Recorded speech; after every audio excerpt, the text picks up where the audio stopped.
I am doctor Sajad working as a consultant eye surgeon. आज के इस शॉर्ट वीडियो में बात करूंगा how to protect your eyes naturally. ये वो सवाल है जो हमसे काफ़ी दफ़ा काफ़ी मौक़ों पे पूछा जाता है। हमारे पेशेंट्स ओवरऑल जनरल पॉपुलेशन ये जानना चाहती है, क्योंकि हम सब एज अ नेशन हमें ना टोटकों की ज़्यादा आदत पड़ी हुई है। हम साइंटिफिक वेज़ या जो प्रॉपर वेज़ हैं उसको प्रॉपर चैनल्स को हम फॉलो नहीं करना चाहते। तो अगर आप ये सब जानना चाहते हैं तो ये वीडियो आपके लिए, क्योंकि इस वीडियो में मैं ये सब कुछ कवर करने लगा हूँ। कुछ ऐसे स्टेप्स मैं बताऊंगा जिनको आप अपनी लाइफ में अडॉप्ट कर लें, इनकॉर्पोरेट कर लें, तो आप अपनी आइज़ को नेचुरली प्रोटेक्ट कर सकते हैं और जो आपका विजन लॉस का प्रोसेस है उसको आप प्रिवेंट कर सकते हैं, और कुछ केसेस में आप इन सब को स्लो डाउन कर सकते हैं।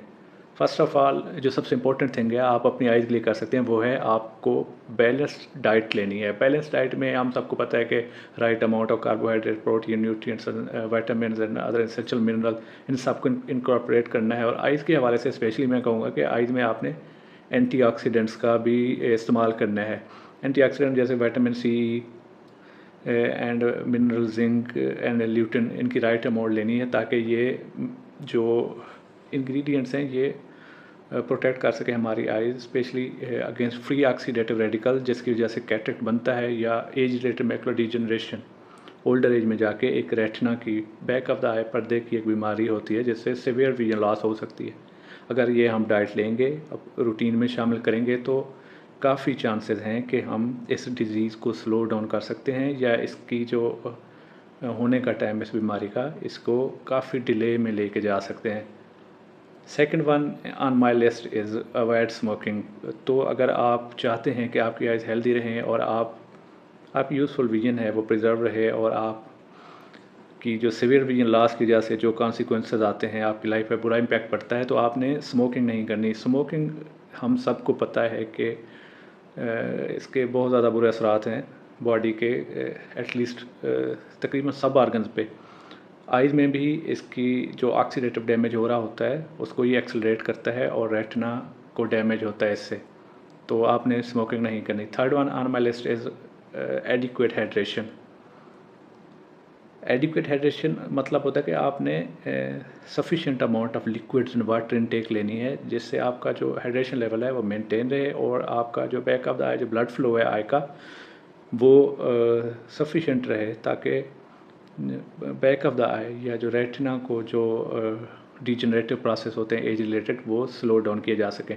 Fourth one is to protect your eyes from ultraviolet rays. हम सबको पता है कि जब हम बाहर जाते हैं खुले में धूप में, तो वहाँ पे सूरज से यूवी एंड यूवीबी, ये बेसिकली अल्ट्रा वायलेट रेज होती हैं जो कि हमारे आइज़ को डैमेज कर सकती हैं, जैसे कैटरेक्ट बन सकता है, एंड रेटिना पे डिजनरेटिव प्रोसेस हो सकता है, या अगर कोई डिजनरेटिव प्रोसेस ऑलरेडी चल रहा है तो वो एक्सेलरेट हो सकता है।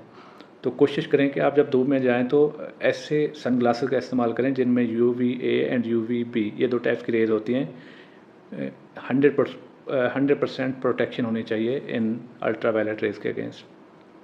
Fourth one on my list is जो आजकल, जैसा कि हम सबको पता है कि स्क्रीन यूजेज का इस्तेमाल बहुत ज़्यादा बढ़ गया है, तो आप कोशिश करें कि स्क्रीन टाइम को लिमिटेड करें, और अगर मजबूरी है आपको करना पड़ रहा है तो आपने जो ब्लू लाइट फ़िल्टर है उसका इस्तेमाल करना है। और इसके साथ ही एक एक्सरसाइज होती है आइज़ की, 20-20 रूल होता है। बेसिकली 20-20 रूल ये होता है कि अगर आप कंटिन्यूसली किसी डिजिटल डिवाइस पे काम कर रहे हैं तो उसमें आपने करना ये होता है कि हर 20 मिनट बाद 20 सेकंड के लिए 20 फीट पे कोई ऑब्जेक्ट अगर है तो उसको देख लें, ताकि आपके जो शोल्डर और आइज़ के मसल हैं वो रिलैक्स हो सकें, और आपकी आइज़ में जो ड्राई आइज़ या दूसरे डिजिटल स्क्रीन यूज़ किए जो आ रहे हैं प्रॉब्लम आएंगे, उसको आप कवर कर सकें।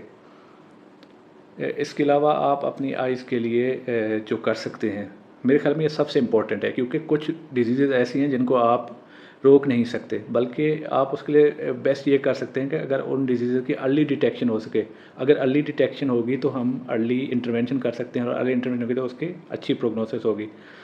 So regular screening and I exam को अपनी रूटीन में शामिल कीजिए, अगर आप चाहते हैं कि आपकी आइज़ की जो हेल्थ है वो अच्छी कंडीशन में रहे, और आप अपनी लाइफ लॉन्ग जो आपकी बीनाई है वो बरकरार रहे, और आप एक मुफीद शहरी के तौर पे अपनी ज़िंदगी गुजार सकें। Thank you so much.